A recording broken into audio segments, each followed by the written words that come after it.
Good evening, everyone. How are we all doing today?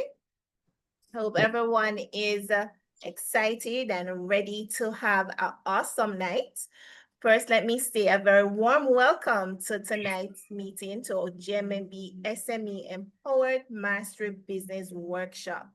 And let me say we're truly delighted to have you with us tonight. And tonight is a special session where we will be speaking with two of our couples who will be sharing how you can empower, equip, and inspire yourself. So for those of you who are already in business as a couple, or for those of you who are thinking about starting a business as a couple, you are in for a treat. We will be sharing lots of information that you can implement.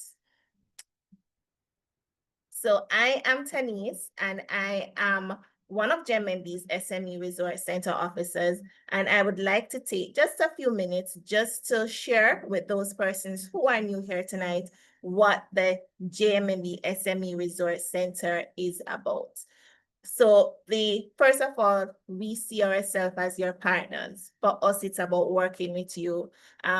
You are an SME now, but we want to see you come out of that bracket and become a corporate company. So we are here to work with you through the different stages of the business life cycle and help you achieve your entrepreneurial dream. What does that mean though? That sounds fancy, right? But what does that mean? How do we do this? First of all, we have lots of sessions such as the one that you're going to be in tonight. We have monthly workshops where we discuss different relevant topics.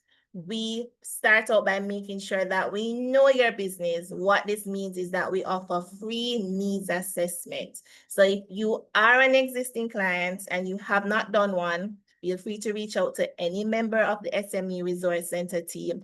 If you are interested in becoming one, reach out to us. We would love to have this deep dive conversation with you and find out how we can assist you.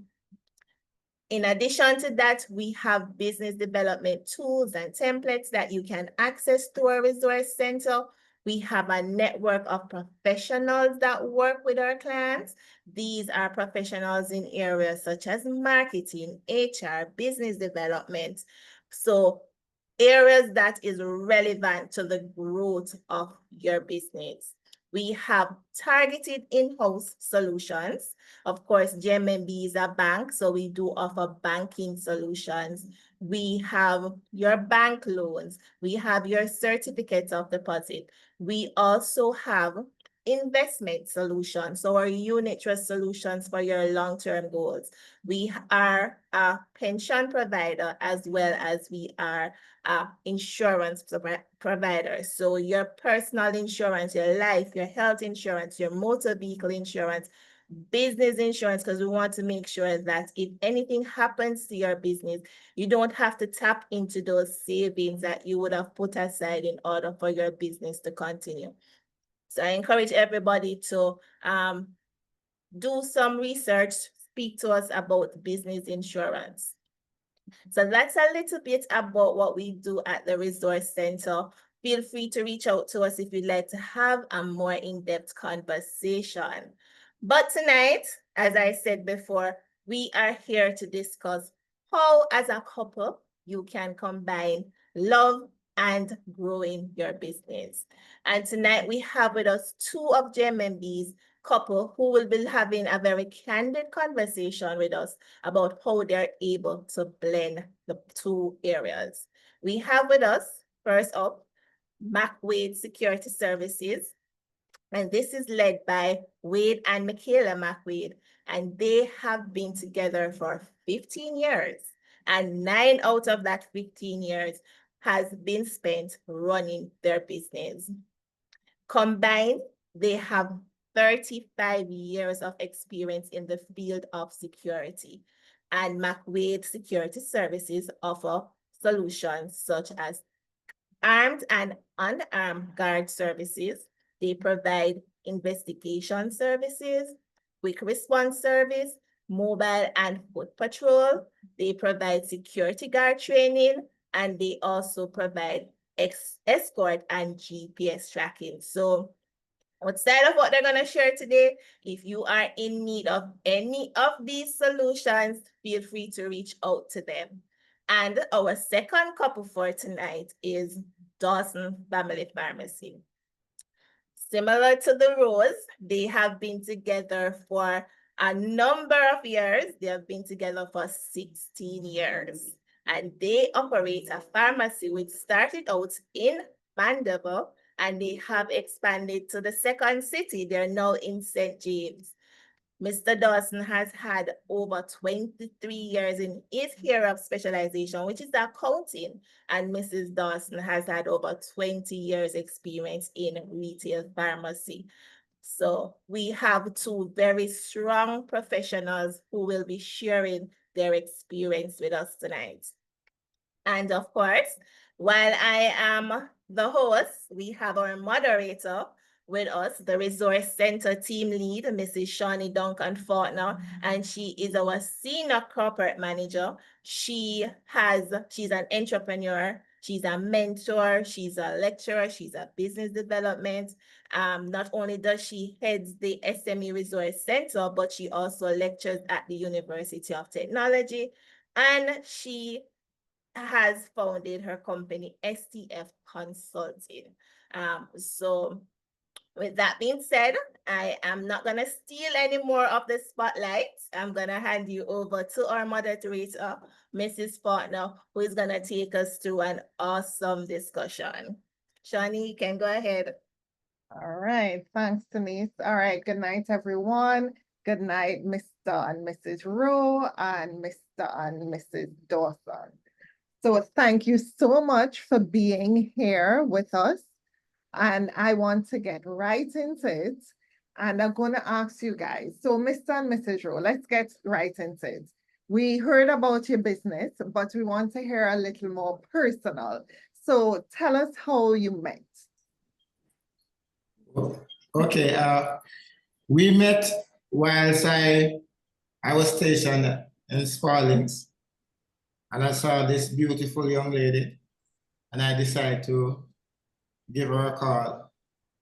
Well, I called to her and we spoke, and we kept in touch from then, and over 20 years later, here we are. So hold on. So you guys were both police officers? Is that what it was? I was a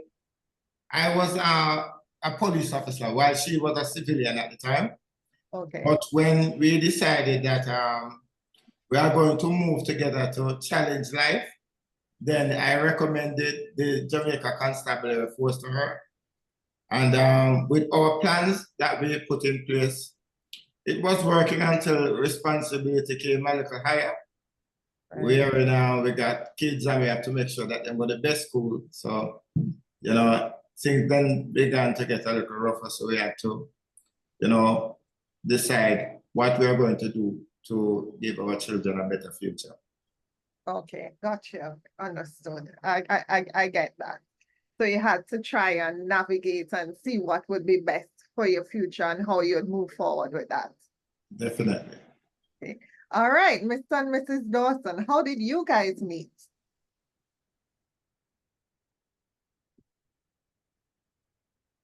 Oh, unmute for me, unmute.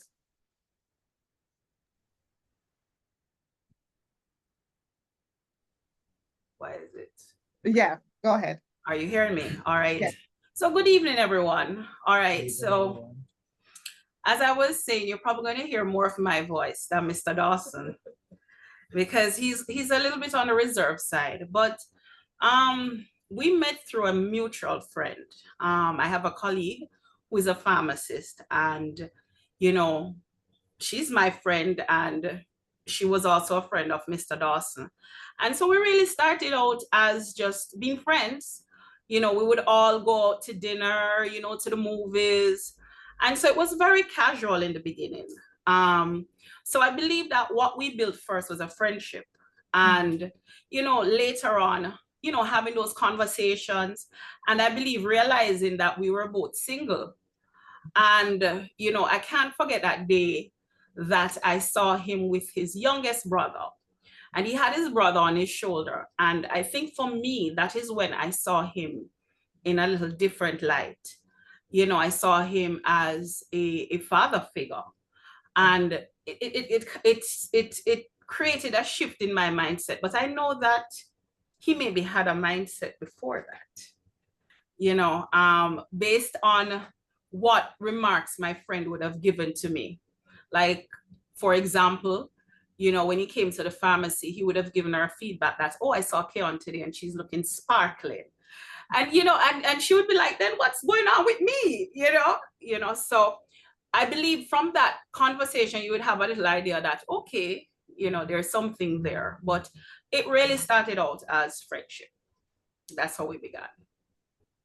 All right, so going into, so you had a friendship. So tell me the timeline. So you had a friendship, then you got married, then So, you right. So we were started- friends for probably like 3.5 years, 4 years. Right. Yeah, 3.5. What was it? Yeah, three. Well, we were friends, then we were what you would have called boyfriend, girlfriend, right? Right. In a relationship for about 3.5 to 4 years. And then it progressed to us getting married in the 21st of February, 2019. No, not 2019, 2009. Sorry about that. 2009, okay. It's 16 years. So yes, yeah. So after that, when did you decide to go into business together? All right, so, all right. Well, really and truly, as you would have heard before, he has 23 years experience. I'm a pharmacist. He's working in accounting in the company that he was in. So I think we were at a place in our life that I think we're pretty comfortable. But to be honest with you, I had reached a part in my job that I just really felt that there was just something more. I was I think getting a little bit bored. I think that, you know, I was just feeling in a place of feeling stuck. Yeah. And to be honest with you, I didn't see myself as really much of a risk taker, but really to give a little bit of genesis to our story. You know, this was not something that I think we chose for ourselves. It was something that God chose for us. We are Christians, and really we talk about marriage, but many of us don't talk about the challenges that you will have being married. Well, you're not going to sugarcoat it. You know, we had our challenges in our 7th year. I think it's around our 7 to 8 years of being married. And I believe that took my faith to another level. I really had to grow spiritually to really seek God on a higher level. And I think that is what helped to birth the vision of the business, because it's not just a business. This is something that was ordained by God. So, you know, we got our challenges very early before we actually went into business, because, you know, the reality is that business is full of challenges. It ain't going to be easy. So I think we had our challenges as I would say a young married couple earlier on, but, you know, through prayer and perseverance, and of course with God, we were able to now look and to say, okay, you know, this is something that I believe would allow us to birth something of our own. You know, the years of experience that we have had in our individual workplace, would have now allowed us to say, okay, you know, I think it's time to really launch out in the deep. But as I said, I wouldn't have gotten that inkling if it really didn't come from a divine perspective, to be honest with you, because I'm usually the more cautious one. He's the more outgoing or carefree in that aspect. Right. Yeah. So he's more of a risk taker. That's how he was initially. But then I would tap into who God had chosen me to be and realize that there was a deep-rooted faith that needed to be activated. And that's exactly what the business did. It activated that faith that was needed, because really and truly, if you're going to step out in a business, you're going to really need faith, because you're stepping away from what you call a full-time job. Yeah. Stepping away from your comfort zone to really to invest into something. It's really starting from scratch, but in a different way. Yeah. It's really starting from scratch, putting in, you know, being willing to be empty for a greater vision. So really and truly, it was not, it didn't come lightly, but it was something that I believed our relationship also needed at that point. Okay. Okay. So same question for Mr. and Mrs. Rowe. What made you decide to go into business together? Like, what was that deciding factor? All right, so good evening, everyone. It's a pleasure to be here, and I'm gonna correct Denise. It's Mick Wade. Yeah. People always make mistakes with the name. I don't know why. I It's a did hear combination of your name and my then name and Wade's name, which Yeah. created Mick Wade. Mick Wade is we actually had a vision from early on to create this enterprise. We had a vision of creating several different businesses, and that's where the name Mick Wade derived from. Before we even considered to open a security company, we already had the name Mick Wade.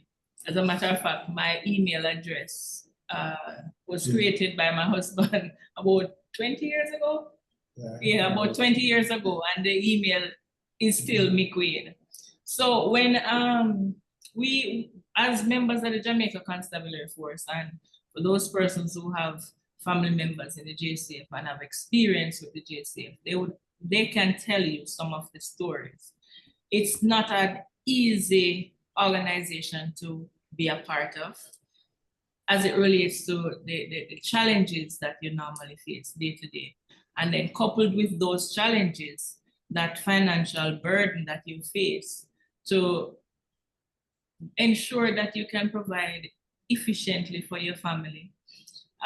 Myself and Wade, we believe in ensuring that our children have a certain legacy that they can look forward to. And that is one of the main reasons why we decided to go into business together, because we tried various businesses prior to Mick Wade Security Services, which did not reap the benefits that we are currently reaping from Mick Wade. So that's really the genesis of us starting a business together, just to be able to build a legacy for our children, and to also be able to provide a livelihood for especially young people who would not have that opportunity otherwise, because Mick Wade Security Services is one of those security companies that has a history of employing mostly young people who would have not gotten that opportunity to do so in other companies. Because we also train them. So because we have the training institution, we train them and then employ them. So that's one of the main reasons for opening this organization. And what do you think your biggest strength as a couple is in terms of working together? Our biggest strength, in my eyes, is utilizing the strength and weakness of each other. So say, for instance, I am a risk taker, a serious type of risk taker. I will close my eyes and say, this, I'm gonna do this tomorrow. And I don't look at the cons, I look at the pros first. My husband will look at the cons and then help to guide me. But I'm the type of person that I just wanna see the end result is gonna be a good result. And then I consider about the cons afterwards. Right. So that is one of the things that helps us to grow together, because we use each other's strengths in the ways that it will help the business and help us as individuals as well. Yeah. And I mean, that's so important, being able to have that balance. You know, some entrepreneurs who are doing it alone, they don't have that sounding board and that balance with that other person. So I think that's one of the great things about being a couple and being able to balance each other out. Most So, definitely. so for the Dawsons, tell me in terms of what are your strengths working as a couple? All right, so you want to go ahead first, Mr. Dawson? Let him go first. Okay, strengths of working together, I would say similar to the roles, sorry. Yes, similar to the roles. We pull on each other, right?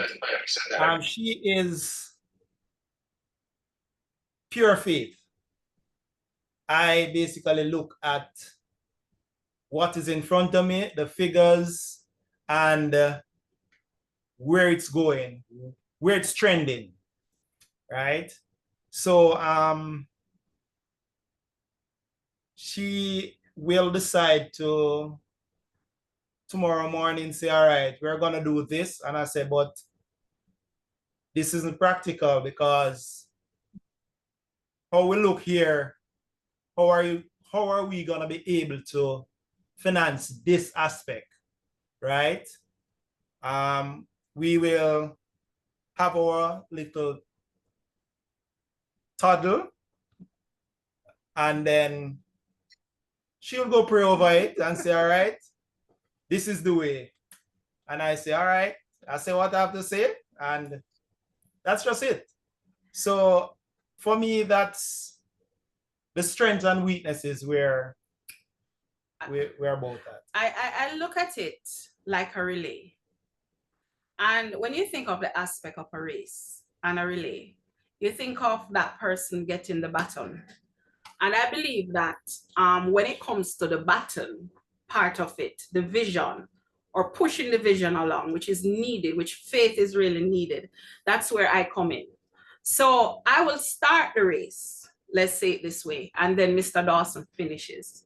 And I believe that's what complements each other because, you know, our personalities are so different. For me with faith, you have the 3 P's. You have the perseverance and the persistence, but you also have patience. And I believe that's what he brings to the relationship, the patience aspect, that silent, still aspect that says, okay, you know, this is what you want to do, but then we have to wait. And many times when you're doing something, we don't think about the waiting process. The waiting process sometimes can be very discouraging. So I believe that, you know, his personality of having that reasoning factor, it really helps to keep you grounded, yet faith and the grounding things tends to clash because faith is the substance of things hoped for and the evidence of things you don't see. And many a times when you're going to leap and you're going to take that leap of faith, and as I would hear Mrs. Rose says that, you know, she's a risk taker, you know, I would equate it to a person of great faith, that you really do not know, and you do not know your next step, and you do not know the answer. So you may look at it, and I can give you an example with even us coming into Montego Bay. You know, I mean, we came, we saw the location, and that's where the 2 of us would come in, because when I saw the location, I was a little bit like, okay. And Mr. Dawson was the one who really looked at it and said, yes, I see this. And I would just say, whatever he says, we're going to go along with it. But then I now go into my prayer closet and I said, well, God, if this is your doing, you're going to show us the money to finance this, because this project is something that's going to really need the financing. And I can tell you this testimony today that I prayed that prayer, and about 10 minutes later, I get a phone call from, I will not name the banker. Thank you, JMMB. And with that phone call, it was about an entity of something that was there that he would have seen that we could have benefited from. I say this to say that I needed Mr. Dawson to help to to even launch me out into this land of Montego Bay. And Mr. Dawson also now needed me now to help to back him up. So I believe we complement each other in that. So you will have him being on the reserve side. And then when I need to say, all right, let me run with this pencil, let me run with it. And when it is now that it needs to be finished or there's a finishing aspect, he takes it on. So I think that complements us well. I think if we were too similar in certain things, then it would not necessarily, I think we would butt heads a lot of time, to be honest with you, because it's like, I believe that you have to have one that is a little bit not so, I would say, persistent or enthusiastic, because he may want to go in a particular direction and you may not want to go. So I believe that both, we complement each other in that aspect, you know. So that leads into my question. So in terms of how do you make decisions when you guys disagree? Like, how does that happen, you know? All right. So you know what it is? Simple. I'm not going to tell you this. We're going to pray. I'm going to tell you this. It's straight. We go and we pray. And I go and I pray because, to be honest with you, the decisions we make, because we're Christians, the decisions we make are purely guided, divinely guided. And so we go in prayer, and even if it means to go in fasting, and because we fast together as well as a couple, we pray together, we fast together, and then now we go in our quiet space and we talk, we look at it, and we also use the word of God to guide us in our decisions. And we look at it, and really and truly, to be honest with you, we allow God to give us the vision. We allow ourselves to come into the vision that God wants to bring us in. It's not necessarily very easy at times. You will have the disagreement, but what normally ends up in the long run is that we see the fruit of it. It bears fruit. And we're able to now reach to this place that we trust each other in the decision-making process. You may not agree at first, but we have seen where the decisions that we have made and the decisions that are made has been one that has brought forth fruit. So really and truly, we really do heavily rely on spiritual direction. And of course, having that quiet place individual, and then we revisit and we really look at it, and then we really now just move in that. But it really takes one person to yield, to be honest with you. In any marriage, it takes one to be submissive onto the next, or one to be willing to let go of his or her own opinion to receive the opinion of someone else, right? And I tell you, it can be very challenging, but that's what we have been doing so far. That's what has been, I say, pretty much carrying us through. Okay. All right. I get that. I mean, just in marriage alone, like, you know, persons having to yield and submit when you don't agree, it's hard enough. So, you know, doing it in business is on a totally different This is a totally different thing. Right. Yeah.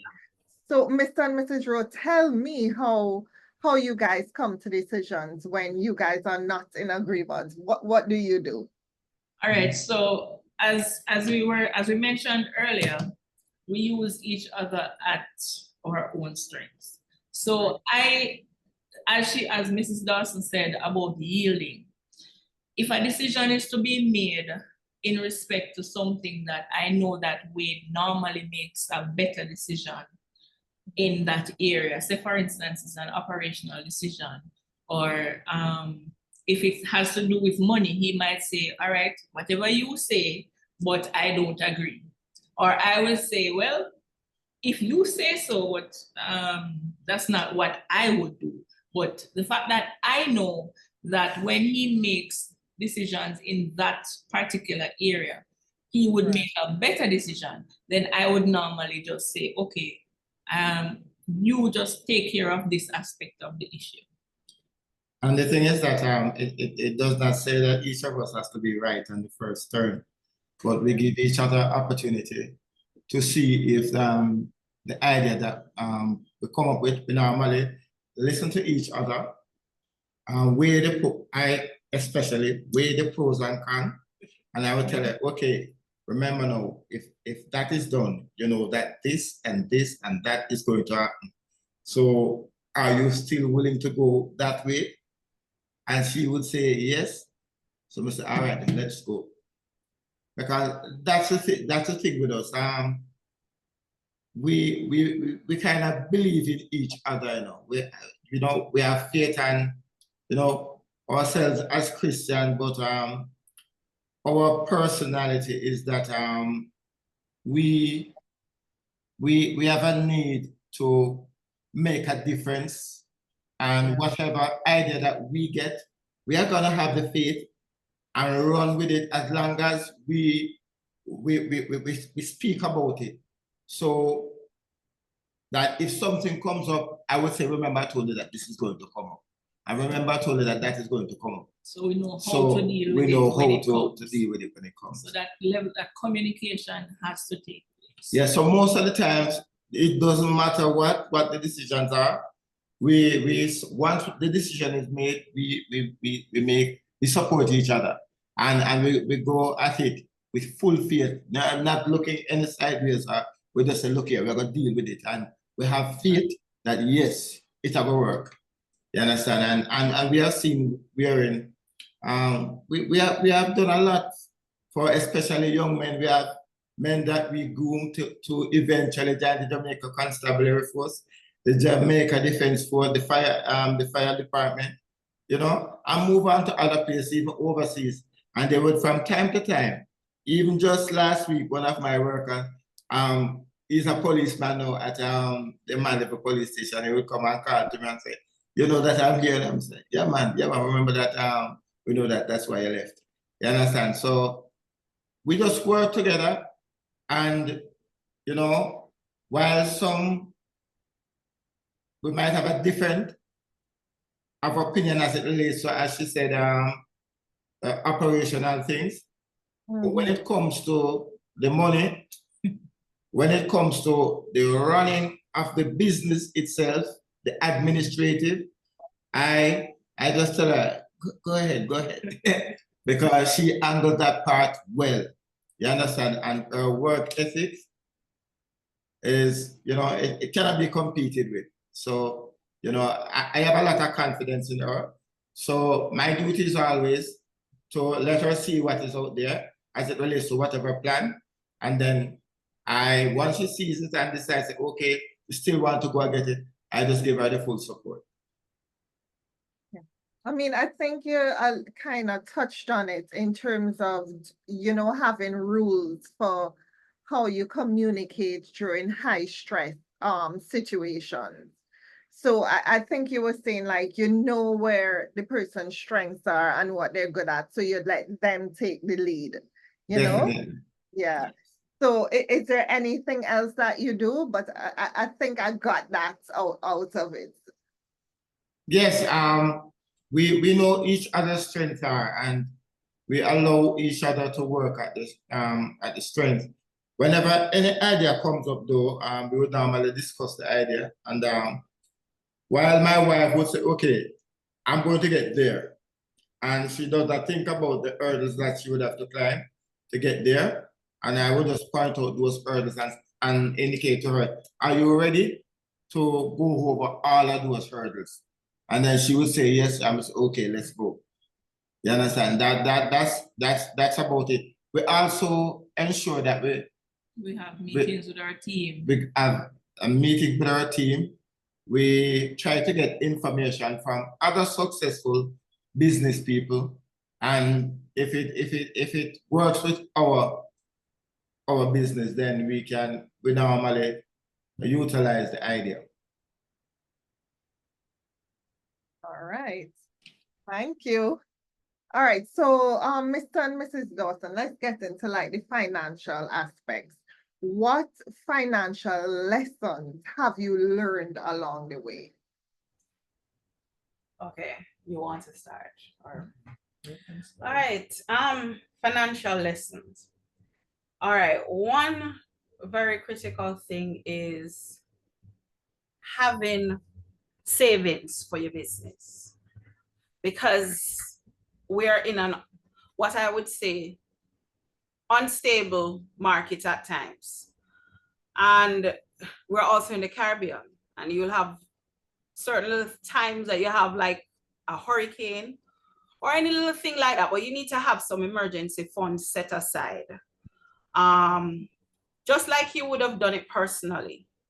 You know, you have your savings, because, you know, you may have a month that you may have a dip, or you may have something that, you know, some unforeseen circumstances.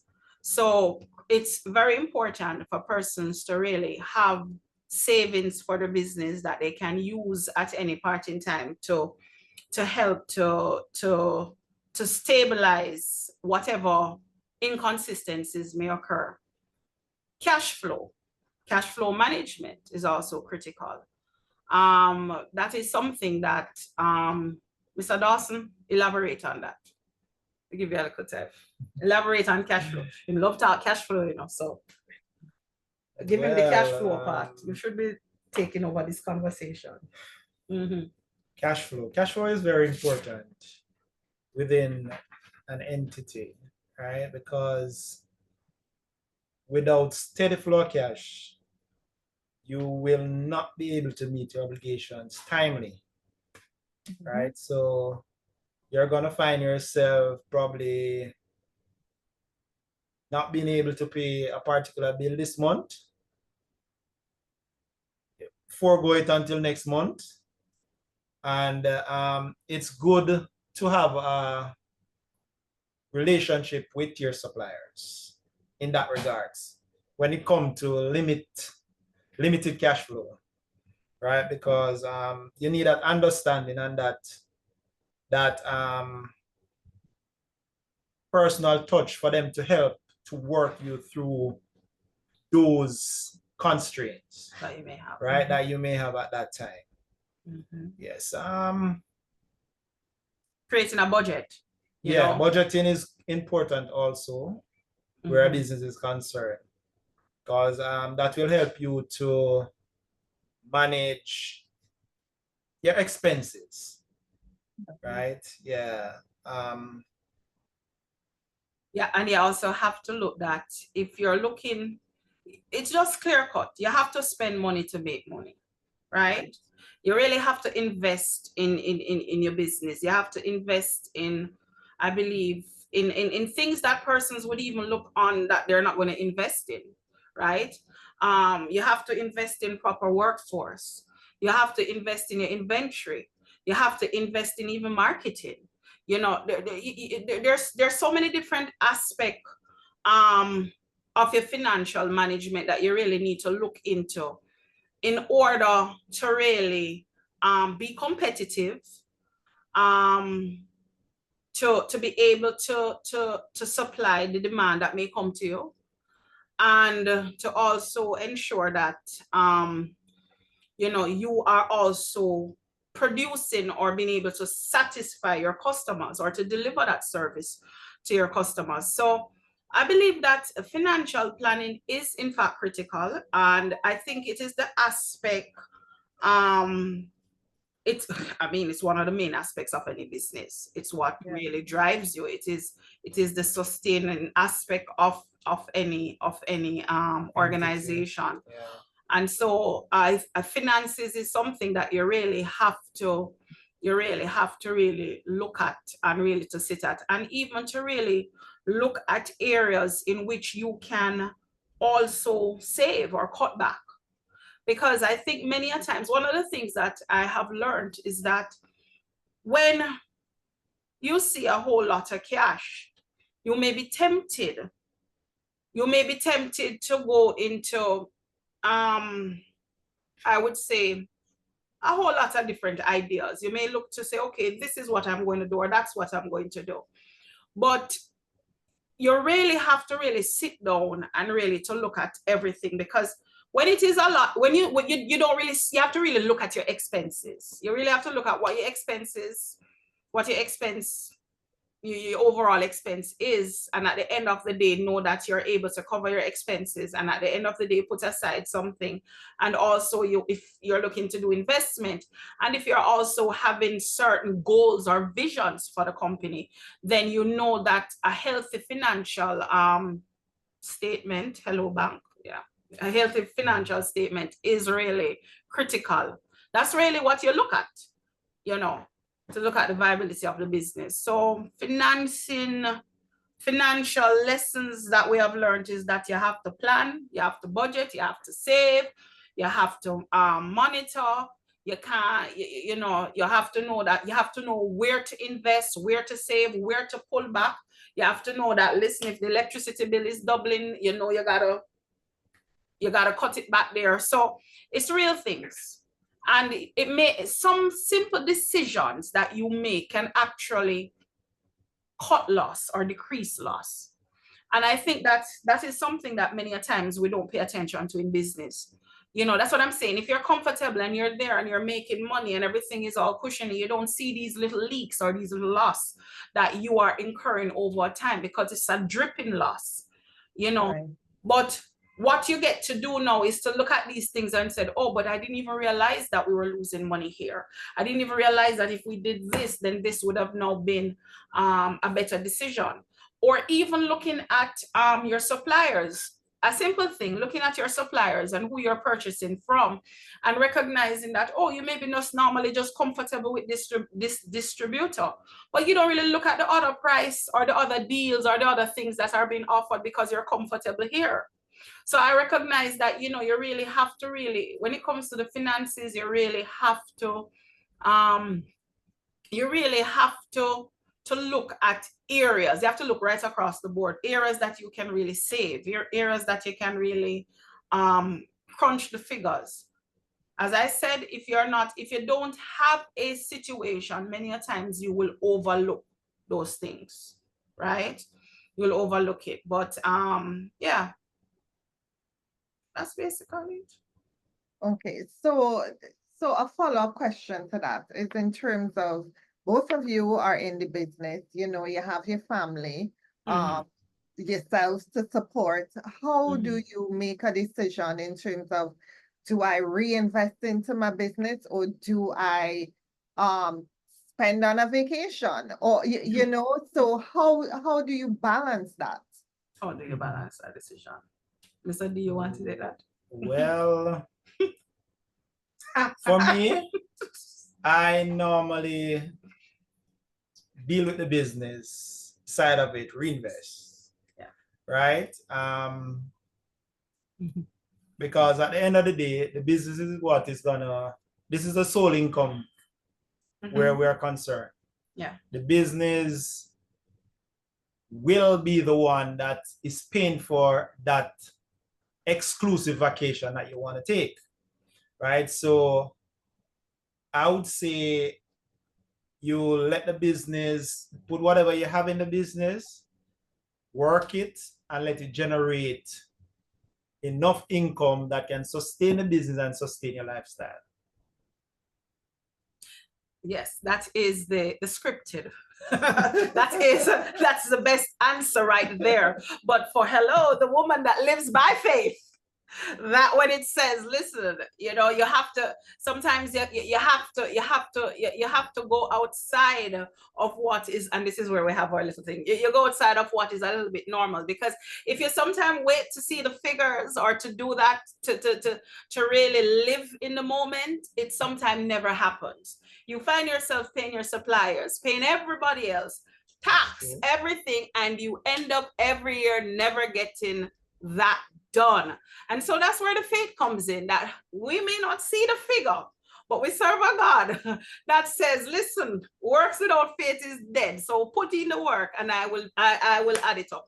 So I believe in balance, right? I know that, and as Jamaicans, I think we learn when you can spend a little and when you can pull back, right? Balance, or live our lives in seasons. There's a season when you know you're in a building phase. You're building, that you're gonna have to put in those extra hours. You're gonna have to be you know, putting it into the business. But there's a time when you're going to do not know. When you sow, you end up reap. So with that in mind, it's not that when you know that you're in your building season, you're sowing, you're reaping. You have to plant, you have to water it, and you have to wait for it to grow, and you have to wait for the fruit. So there's a process. So understanding that process is critical, right? And waiting things out. But I believe in life, I believe in living, and I believe in having a balance. Because a lot of times we may, as people, to be honest, we may not see the money to do certain things. You may never see the money to do certain things, but guess what? You look at it, you say, all right, I'm going to put aside this amount, and this is what's going to get done, because life is there. You have memories, you have to have an experience. And I also believe in balance, but it don't mean that you're going to be excessive. It don't mean that you're not going to understand when it's time for you to go and when it's time for you to pull back. That's what, so he's the figures man, I'm the faith woman. I get it. I get that balance. That's what you definitely need. Mhm. So, Mr. and Mrs. Rowe, tell me, what financial lessons have you learned along the way? You know, and how do you, and as I asked for them, you know, how do you support your household and get that balance with your financial? Okay, so we have learned several financial lessons, whether it be through experience or formal lessons that we have learned along the way. But what I would share here is that as a business, if you're planning to go into a business, start it the right way. Financial literacy is important. When you start to manage your money appropriately from the beginning, it makes life so much easier once you continue to do your business. So from the get-go, I tried to make sure that I understood the importance of financial literacy in business. So I would have ensured that the business has various accounts, like accounts, you have an account for payables, you have an account for receivables, you have an account where you not touch nothing over there, so, you know, an account that you put aside to make sure that the bills can be paid. And investments, we try to invest in our business as well. So from the inception of Midway Security Services, this company has been growing because we constantly reinvest in the business. We try to engage in various activities. We introduce new products right throughout. So we are constantly building the business. So those are some of the things that we do to ensure that at the end of the day, we can be comfortable knowing that the bills can be paid. From the beginning of this company, we had a commitment that there should be never a fortnight that any guard cannot be paid, never. And we have lived by that commitment.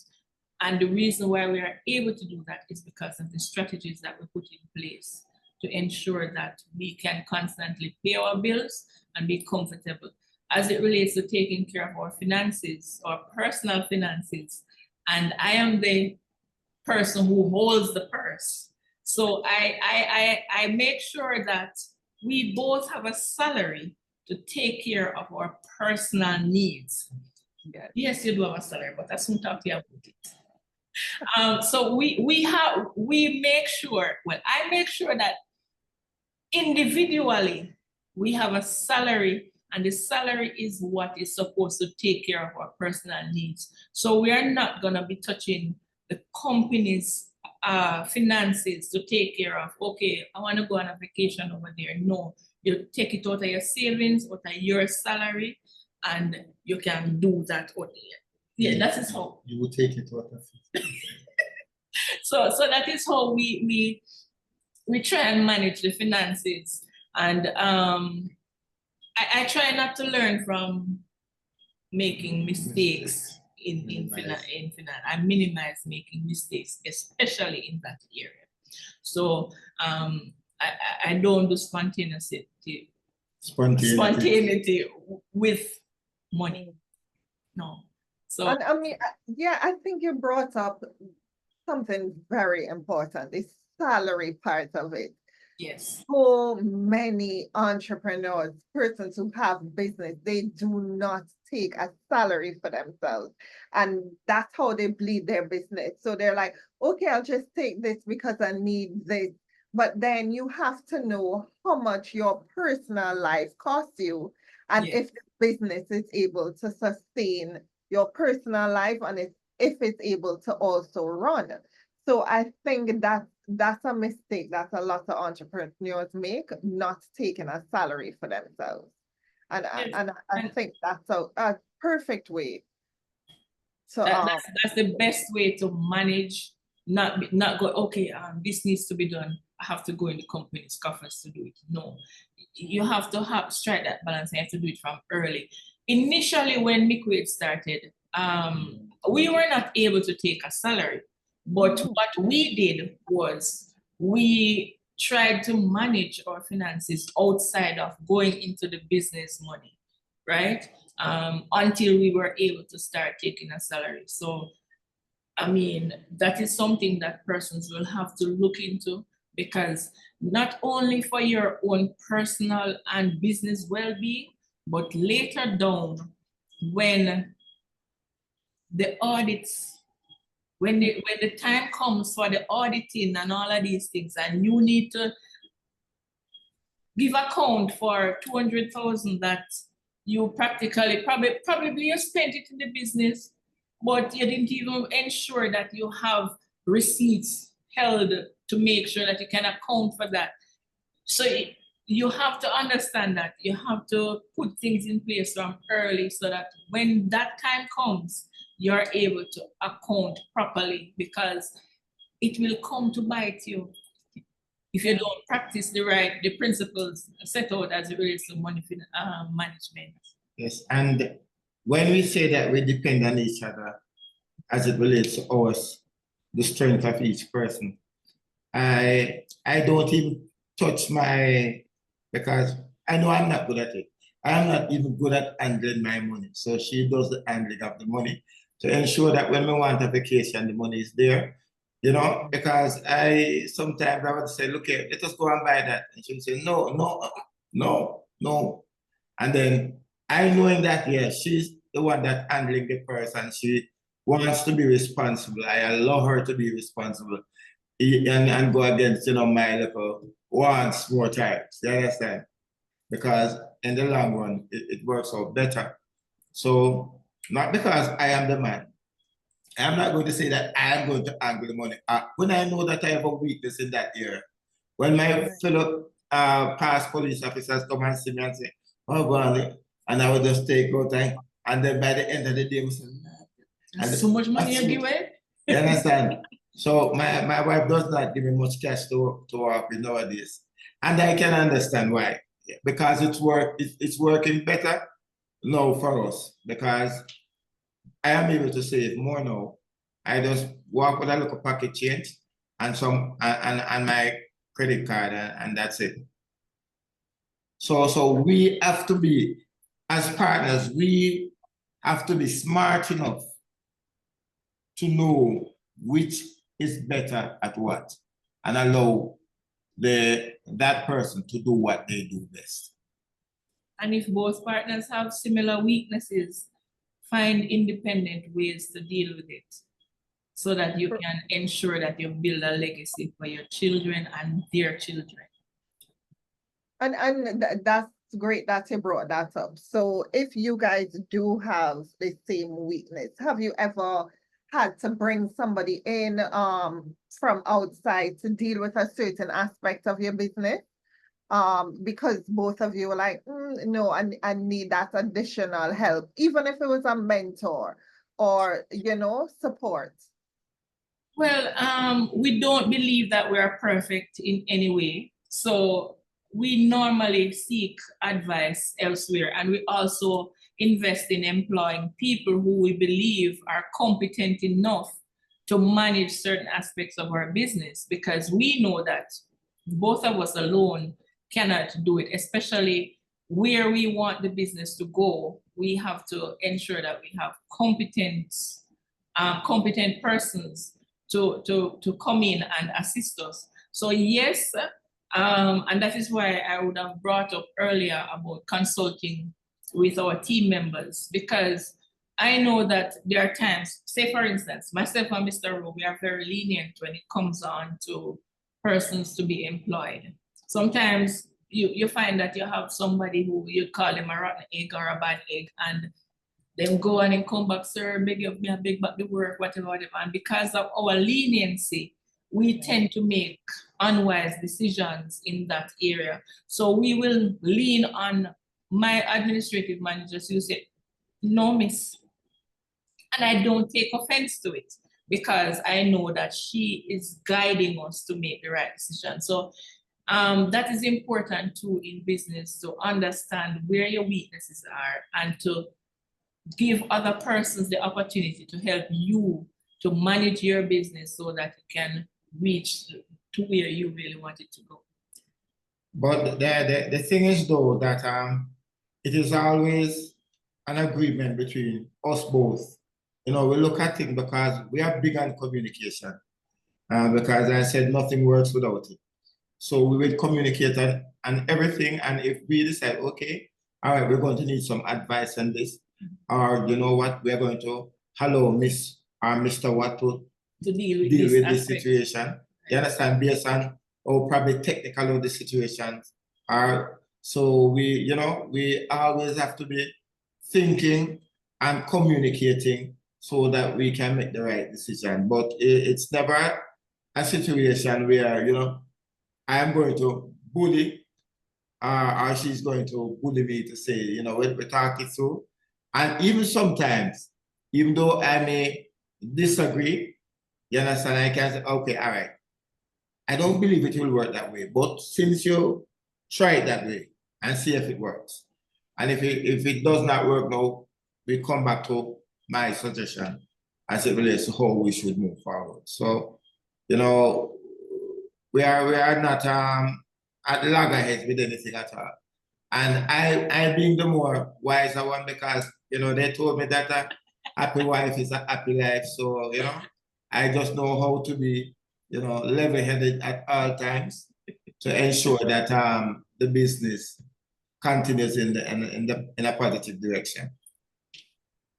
Okay, all right, great. So for the Dawson family, tell me now in terms of succession planning, tell me what are your plans for the business? How do you see it? Do you see it as a family legacy?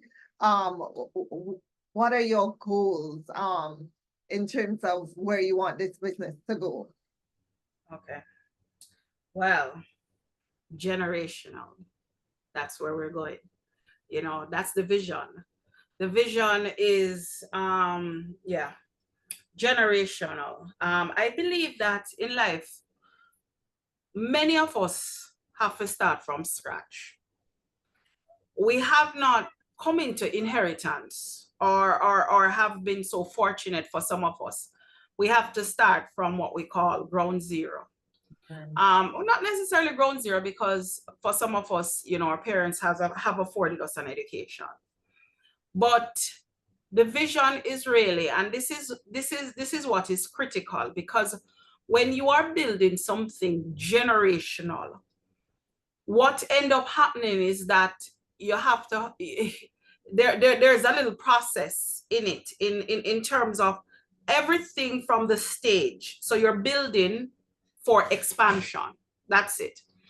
So things that you're putting in place it's something now that someone else can build on, right? And so our vision is really generational. And you know, for our, well, we have one child now, but speaking prophetically, children. Yes, never too late. Yes. To inherit and really to build on. And also the business is not just a pharmacy, it's also a ministry.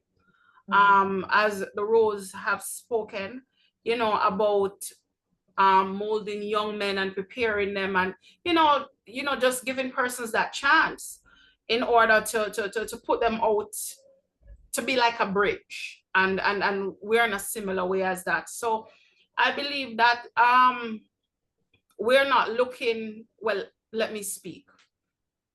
We're looking at branches, and we're looking to go into various regions where persons can also experience working, what it's like to work for a Christian company.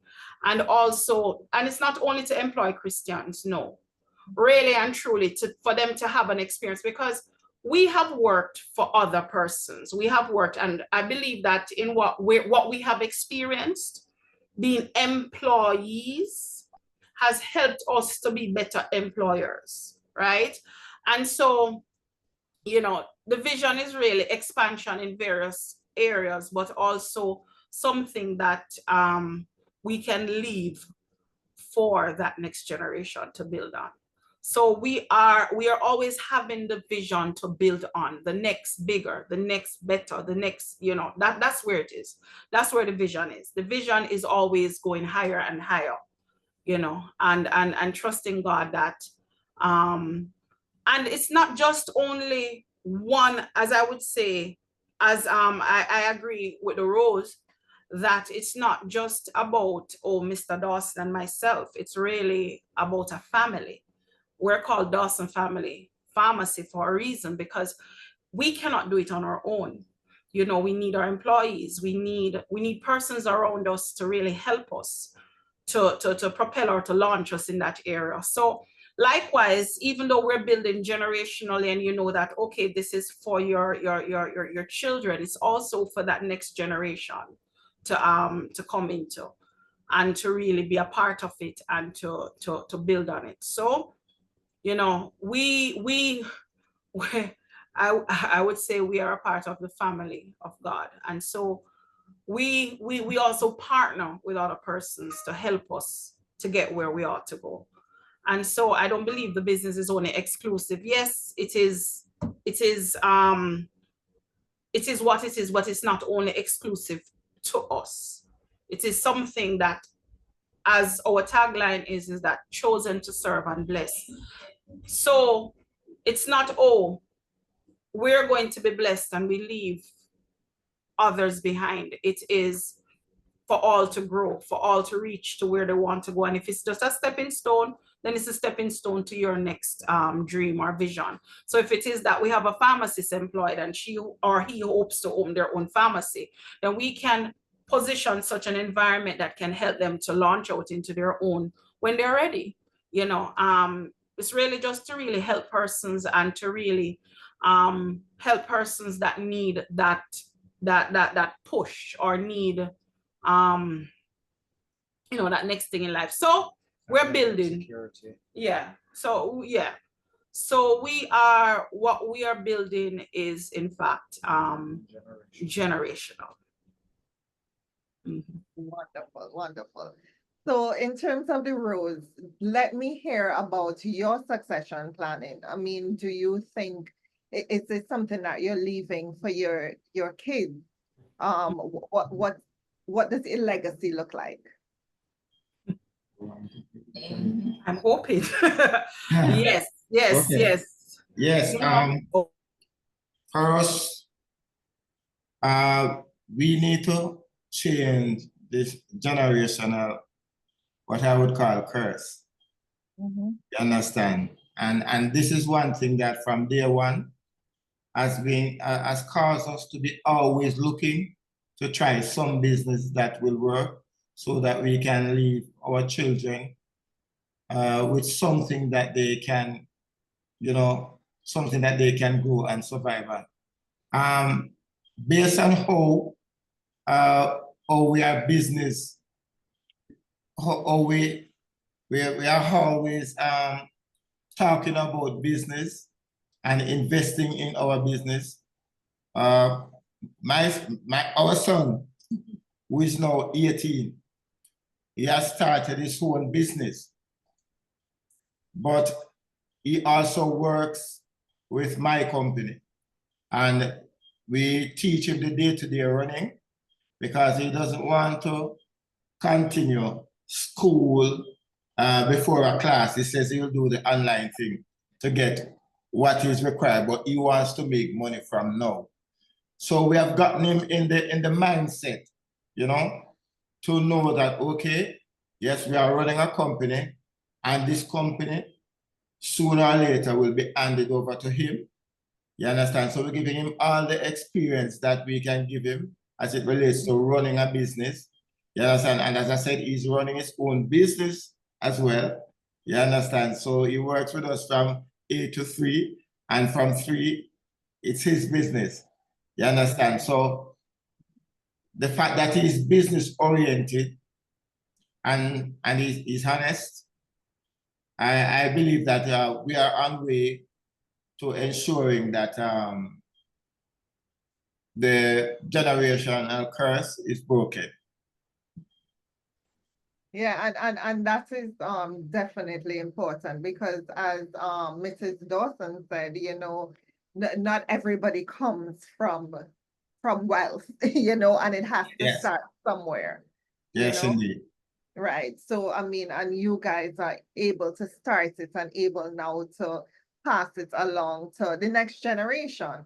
Yes. Which is Because Because the struggles that we faced, yeah, we don't want that for our children. I may add, when we were members of the Jamaica Constabulary Force, we were told to disassociate ourselves from the business. You understand? Because we cannot be a police and run such a business. My wife had to make a decision. Well, she just get up one day and say, you know, That is it. I'm going to leave the JCF, you know. I said, what? She said, I'm going to leave the JCF. I said, you realize that I pay your mortgage? And she said, yes, but the work that I'm putting in the JCF, I'm going to put it in the business. So we said, all right, I mean, I like all of the loans that we have, all that needs to be, and everything. And then she said, and then we said, all right. Anything you say, and don't worry. And then, you know, just you know, put our faith and say, because I don't believe that if she has faith in doing something, that I should be the one that's telling her, no, it cannot be done. And I can tell you, we have done some things. A lot of people, like a lot of financiers, a lot of bankers, they can't understand how we did what we do in such a short period of time.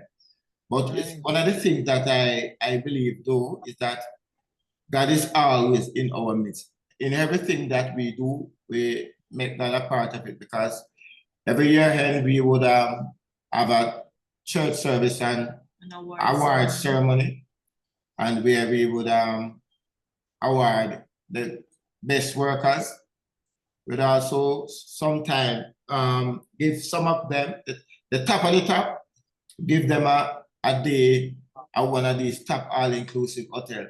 So we do this thing to keep them motivated, to know that there's something there for them.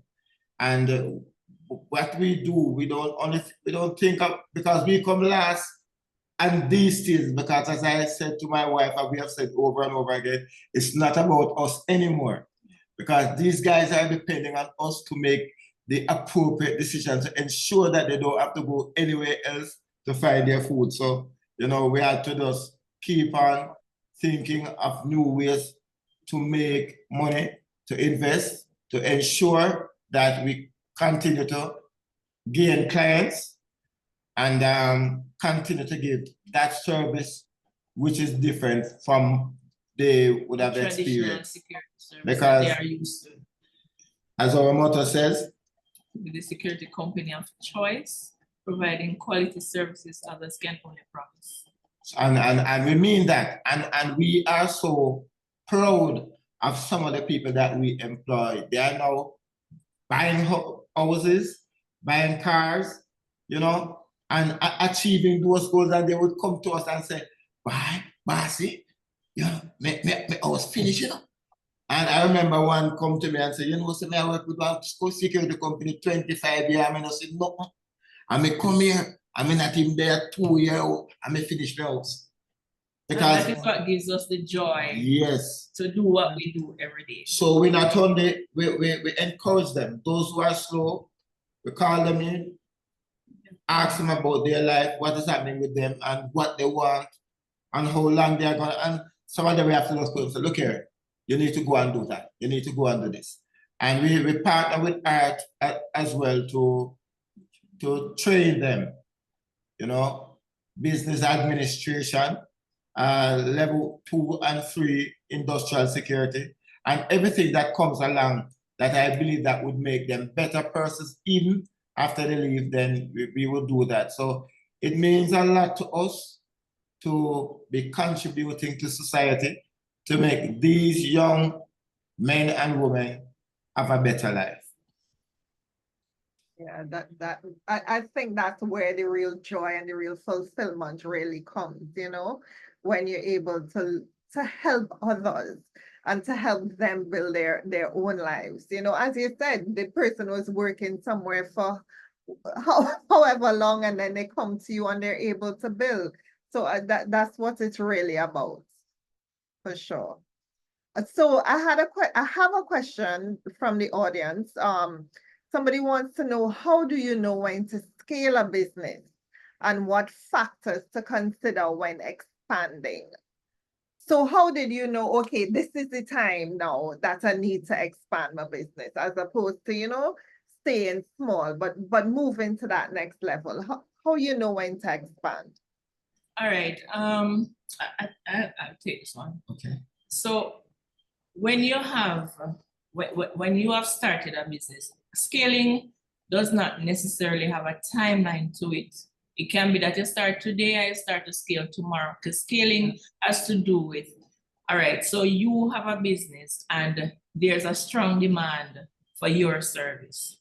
That's a good time to start scaling, because if you realize that you're offering a certain service like Dawson's, they have a family pharmacy, and they notice that certain products are leaving the shelves quite quickly. That's the time that you start to scale and you start to invest more in that particular product, because that is gonna bring in additional revenue, excess revenue to your business. So that's a good time to consider scaling your business. You have a solid financial foundation. That means your financial statements are very healthy. The banks are calling you to say, JMB is calling, Mrs. Rowe, do you want this? Do you want that? That's a good time to consider scaling your business, because you have the funds ready to support that business venture that you want to go into. And also you have to take into consideration now, when you are scaling, you take into consideration the processes that you have, because you don't want to start to scale and add to your business, and then you don't have the capacity to take care of it, because that will cripple your business. So once you know that, okay, I have the necessary processes in place, we use the human resources are there to take care of the business. You have different processes like business automation that you're currently using that will aid you to push on that additional burden once you start to scale. That's a good time to make that decision to say, okay, yeah, this is a good time to start to scale. And there's also another aspect of scaling where you find that your employees are overburdened. They are working overtime. That's a good indication that, listen, it's time for me to put some different infrastructure in place, because if they're overburdened, that means the growth is there. So those are some of the indicators that you can use to identify when it's a good time to start to scale. And don't let anybody fool you to say, oh, you have to wait until you do at least a certain amount of years in business. We started scaling from the very first day. Yeah. And we are still scaling, because that is how you consistently grow a business. Yeah. So it really depends on the business, and then knowing your business in and out. Yes. Right. Knowing the business, no, and then say for instance, where our McQuaid Security Services, take for instance McQuaid, coming down to the Christmas season, it's automatic. You can scale a business then because automatically there's going to be a need for additional security services. So it all depends on the climate, the business that you're in, and how your business is operating. And when you are deciding to do it, to scale, you can't be iffy, but you have to believe in what you're doing, because even your employees will get that negative energy from you. But if you have that positive energy, yeah, they will believe, oh yeah, I'm on a winning team, and they're gonna work towards making sure that that team wins. And another thing, when you grow, it is important for those persons, especially those persons who assist with the growth in a big way, that they go as well. You understand? And there's one thing that I tell everyone that comes to that office, that okay, welcome to the McWade family. This is the only place that I know that you get to write your own recommendations. If you need a hand to help you going up, we will offer you that hand, because when we see that quality in you, we are going to ensure that you enhance your position. You understand? So it is good to just look at everything, not just your own personal growth, and the growth of the company, but the growth of the people who are employed by you. It's very important. Definitely. That's some good insight right there. So for the Dawson family, I know that you have 2 locations. So what made you say, okay, ready now? All right. Well, as Mrs. Rose stated, it's the timeline. It's just something. It was for us. It was after the first year actually that we started looking at expansion. To be honest with you, because this is something that is actually written in the vision statement for the company, but it is also something that we recognize. Even though you're looking at expansion, you'd have to put in the necessary processes in order to ensure that with expansion, you don't enter into instability. And so really and truly, we always saw the demand and the opportunity to enter into new territories. So the decision was pretty simple, but it was something that took years before it actually became a reality. Because we are in operation now 7 years and now 1 year in Montego Bay. But as I said before, it was really putting in all the necessary planning and all the necessary infrastructure with, your staffing, and ensuring also that, as a pharmacist, you're going to pull yourself. Customers are used to you, having a pharmacist that they can now trust, and, having a staff that they're comfortable, getting used to not seeing you, because in expansion, you can't limit yourself to that one area of the business. With expansion, you have to always look at taking yourself out, taking yourself away, and allowing the business to survive or to reach that place where it can really hold its own. And so we knew the time, and of course, not to mention that we're people of faith. We pray. So when God opens that opportunity, but what he does is that he adequately prepares you before. So as I said, it's years of preparing for expansion. And when the opportunity presented itself, we were actually ready. We were ready to really, what it took for us is to actually leave one location or leave one territory and to enter another territory. knowing well that you have left a team behind and the foundation is such that it can survive without you. And as we're here and building this new location, the vision is also on the next. We're keeping in eyesight that next opportunity that will present itself. So really and truly, it is really about that timing, accessing that ideal location, and knowing that, yes, as Mrs. Rowe had stated, that you are at that place financially that you can have others buy into the vision, you know, by supporting that vision, whether through your bank loans or you know, whether your investments that you have. But really and truly, it opens up the opportunity to go into new territories and to have another market, you know. So it's there, but it has its challenges, it has its pros and its cons.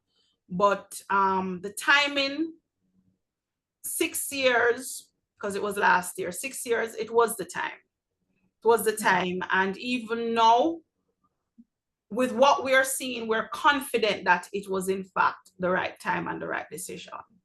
So it is really something that someone really has to look at and to assess their business and to see, you know, if you recognize that shifting or moving or expanding and it's going to create a setback in some way, then you have to really ensure that you're putting the proper planning in place first.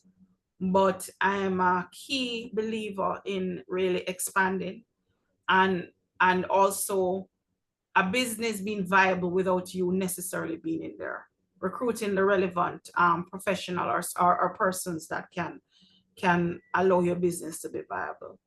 In truth and in fact, you want to be behind the scenes. You don't really want to be on the front page, you know. Yeah. So it was the right time. So let me put this question to you.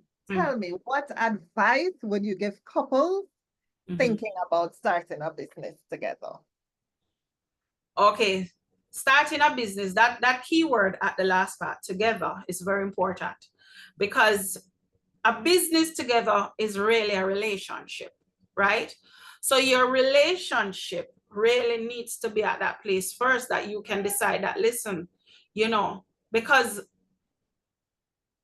the business is a partnership and it's ideal for married persons, couples, but you really need to understand each other before you actually look to go into a business together, because it can, if you're not unified, if you're not having a similar vision, then what is going to happen is that along the way, if your relationship isn't stable, it can affect the business and it can actually destroy the business.